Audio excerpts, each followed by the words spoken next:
நம்ம உலக பொருளாதாரத்தையே தாங்கி பிடிச்சிட்டு இருக்கிறது ராட்சச கப்பல்கள் தான். ஆனா அந்த கப்பல்களுக்குள்ள கண்ணுக்கு தெரியாம ஒரு விதிமுறை அமைப்பு வேலை செஞ்சுட்டு இருக்கு. அதுதான் ஒவ்வொரு பயணத்தையும் பாதுகாப்பானதா மாத்துது. சரி வாங்க, அந்த விதிகள் எப்படி கடல் பயணத்தோட ஒவ்வொரு விஷயத்தையும் கட்டுப்படுத்துதுன்னு விரிவா பார்க்கலாம். என்னடா இது சம்பந்தமே இல்லாம ஒரு கேள்வி கேட்கறேன்னு பாக்குறீங்களா? ஆனா உண்மை என்னன்னா, 100 வருஷத்துக்கு முன்னாடி நடந்த ஒரு பயங்கரமான பேரழிவுக்கும் இன்னைக்கு உங்க வீட்டு வாசல்ல வந்து சேர்ற ஒரு பொருளுக்கும் நேரடியான தொடர்பு இருக்கு. அந்த தொடர்பு தான் உலக வர்த்தகத்தோட முதுகெலும்பா இருக்கு. அது என்னன்னு தெரிஞ்சுக்க வேண்டாமா? டைட்டானிக் கப்பல் முழுகுனது உலகத்தையே உலுக்கிடுச்சு. அந்த ஒரு விபத்துக்கு பிறகுதான் உலகம் முழுக்க இருக்கிற எல்லா கப்பல்களுக்கும் ஒரே மாதிரியான ஒரு ஒருங்கிணைந்த பாதுகாப்பு விதியை கொண்டு வரணுங்கிற கட்டாயம் உருவாச்சு. சொல்லப்போனா அந்த ஒரு பெரிய சொகத்திலிருந்து தான் ரொம்ப முக்கியமான ஒரு பாடம் பிறந்துச்சு. டைட்டானிக் விபத்து எழுப்புன அத்தனை கேள்விகளுக்கும் உலகத்தோட பதில் தான் இந்த சொலஸ்.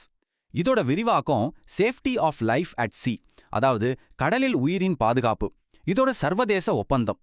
இது மாதிரி விபத்துக்கள் திரும்பவும் நடக்கவே கூடாதுன்னு கப்பல் கட்டுமானம், தீ பாதுகாப்பு, நேவிகேஷன் எல்லாத்துக்குமே தெளிவான விதிகள் இது கொண்டு வந்திருக்கு. சரி, இப்போ ஒரு முக்கியமான ரொம்பவே ஆபத்தான சூழ்நிலையை கற்பனை பண்ணி பாருங்க.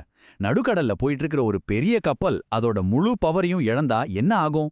சோலாஸ் இதை எப்படி கையாளுதுன்னு பார்க்கலாம். ஒரு நிமிஷம் யோசிச்சு பாருங்க. நீங்க ஒரு பெரிய கப்பல்ல இருக்கீங்க. சுத்தி பயங்கரமான புயல் அடிச்சிட்டு இருக்கு. திடீர்னு கப்பலோட இன்ஜின்கள் எல்லாம் நின்னுடுது. லைட்ஸ் எல்லாம் ஆஃப் ஆயிடுது. முழுசா இருட்டு. ஒரு சின்ன சத்தம் கூட இல்ல. கட்டுப்பாட்டை இழந்து அலைகள்ல மிதந்துட்டு இருக்கிற ஒரு ராட்சச இரும்பு அமைப்பு. இது வெறும் கற்பனை இல்ல, இது நிஜமாவே நடக்கக்கூடிய ஒரு ஆபத்து. இந்த 45 வினாடிகள் இதுதான் சோலாஸ் விதிகளோட மையப்புள்ளி. ஒரு கப்பல்ல மெயின் பவர் போயிடுச்சுன்னா எமர்ஜென்சி ஜெனரேட்டர் ஆட்டோமேட்டிக்கா ஸ்டார்ட் ஆகி உயிர் காக்கிற கருவிகளுக்கு பவரை கொடுக்க சோலாஸ் அனுமதிக்கிற அதிகபட்ச நேரம் இதுதான். இந்த 45 வினாடிகள் தான் ஒரு பேரழிவுக்கும் மீட்புக்கும் நடுவுல இருக்கிற மெல்லிய கோடு.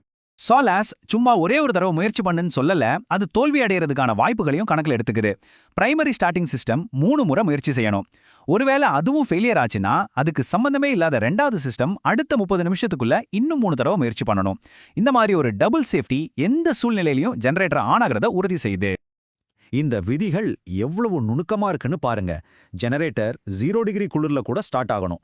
அது குறைஞ்சது 18 மணி நேரம் தொடர்ந்து ஓடி லைட்ஸ், நேவிகேஷன் கருவிகள், ஃபயர் பம்ப்ஸ் மாதிரி உயிர் காக்கிற எல்லாத்துக்கும் பவர் கொடுக்கணும். அது மட்டும் இல்ல, புயல்ல கப்பல் 22.5 டிகிரி வரைக்கும் சாஞ்சா கூட இந்த ஜெனரேட்டர் தொடர்ந்து வேலை செய்யணும். இது எந்த ஒரு மோசமான நிலைமையும் சமாளிக்கிறதுக்காகவே வடிவமைக்கப்பட்டது. அடுத்து இன்னொரு முக்கியமான சவால். கிட்டத்தட்ட 2 லட்சம் டன் எடை இருக்கிற ஒரு ராட்சச கப்பலோட ஸ்டியரிங் சிஸ்டம் திடீர்னு வேலை செய்யலனா என்ன பண்றது? இதோ இன்னொரு முக்கியமான நம்பர். ஒரு பெரிய கப்பலோட சுக்கான், அதாவது ரடர், ஒரு பக்கத்துல 35 டிகிரியிலிருந்து அடுத்த பக்கம் 30 டிகிரிக்கு திரும்ப சொலாஸ் அனுமதிக்கிற அதிகபட்ச நேரம் வெறும் 28 வினாடிகள் தான். இது ஏன் இவ்வளவு முக்கியம்னு சொல்றேன்? ஒரு பெரிய கப்பலுங்கிறது தண்ணியில மிதக்கிற ஒரு நகரம் மாதிரி. அதோட வேகத்தை குறைக்கிறதுக்கோ இல்ல திசைய மாத்துறதுக்கோ ரொம்ப நேரம் ஆகும். இந்த 28 செகண்ட் விதி அந்த பிரம்மாண்டமான கப்பல் கூட ஆபத்து வர்றப்போ அதை தவிர்க்கிற அளவுக்கு வேகமா திரும்ப முடியுங்கிறது உறுதி செய்யுது.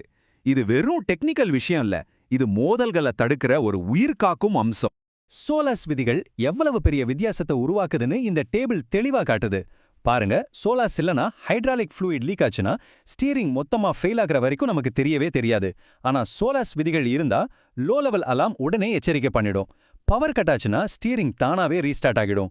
அதாவது பிரச்சனை பெருசா ஆகிறதுக்கு முன்னாடியே இந்த விதிகள் நம்மள காப்பாத்திடுது. இன்னும் சில முக்கியமான விதிகள் கூட இருக்கு. கப்பலை கட்டுப்படுத்துற பிரிட்ஜுக்கும் ஸ்டீரிங் கேர் இருக்கிற ரூமுக்கும் நடுவுல எப்பவுமே ஒரு நம்பகமான கம்யூனிகேஷன் லைன் இருக்கணும். ஒரு ஸ்டீரிங் மோட்டாரை எமர்ஜென்சி ஜெனரேட்டர் கூட கனெக்ட் பண்ற வசதியும் இருக்கணும். மறுபடியும் பாருங்க, இங்கேயும் அதே 2 விஷயங்கள் தான். பேக்கப் பிளான் அப்புறம் தெளிவான கம்யூனிகேஷன். இதுதான் சோலாஸோட அடிப்படை. நம்ம இதுவரைக்கும் பார்த்தது சில உதாரணங்கள் மட்டும்தான். இப்போ இந்த முழு சிஸ்டத்தோட ஒட்டுமொத்த தாக்கத்தை பத்தி கொஞ்சம் பார்க்கலாம்.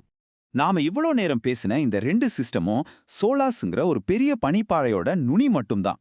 இந்த ஒப்பந்தம் கப்பலோட ஒவ்வொரு பாகத்தையும் ஒவ்வொரு நடைமுறையையும் கட்டுப்படுத்துற ஆயிரக்கணக்கான விதிகளை கொண்ட ஒரு பெரிய புத்தகம். இது ஒரு மிக விரிவான பாதுகாப்பு அமைப்பு. ஆக சோலாஸ் அப்படிங்கிறது இதுதான்.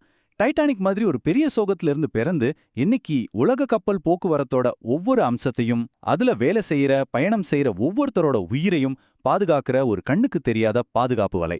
சோ அடுத்த தடவை நீங்க ஆன்லைன்ல ஒரு பொருளை ஆர்டர் பண்ணும்போது அது கடலை கடந்து பாதுகாப்பா உங்க கைக்கு வர்றதுக்கு பின்னாடி இந்த விதிகள் இருக்குன்னு ஞாபகம் வச்சுக்கோங்க. சரி, இந்த விளக்கத்தை முடிக்கிறதுக்கு முன்னாடி ஒரு முக்கியமான கேள்வியோட உங்களை விட்டுட்டு போறேன். இந்த விதிகள் எல்லாமே மனுஷங்க இயக்குற கப்பல்களுக்காக உருவாக்கப்பட்டது.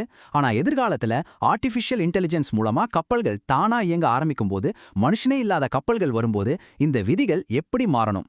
ஒரு நூற்றாண்டு பழமையான சோகத்திலிருந்து பிறந்த இந்த பாதுகாப்பு அமைத்து டெக்னாலஜியோட அடுத்த கட்டத்துக்கு தன்னை எப்படி தயார்படுத்திக்கும் யோசிச்சு பாருங்க.